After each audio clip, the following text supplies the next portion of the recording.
要来看的是这个彰化二林工商60岁女校长去互人检举，讲采买到17800块的吹风机，讲要送贵宾，但是经办人员无看到礼品，嘛毋知影贵宾是食。另外，佫互检举讲，这当日咧便车出差，但是也是申请到出差的交通费。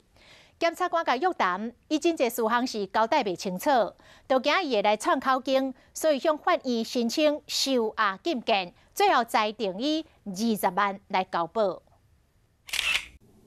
国立二林工商被人坑抗议票语，声讲校长无德无品。廉政署接到检举，60岁女校长涉嫌诈领出差费。 诈欺案件是检举人在今年初有向廉政署提出检举指称该名校长有以私人的消费去报请公账。检举内容包括校长出差坐当岁便车，当来煞申报出差费，买17800块的吹风机，讲要送给贵宾，但是经办人员无看到吹风机，嘛毋知收了贵宾的名。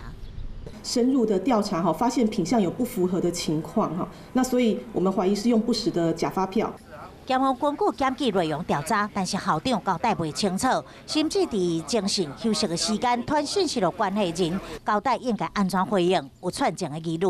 法院裁定校长以20万交保，限制自机。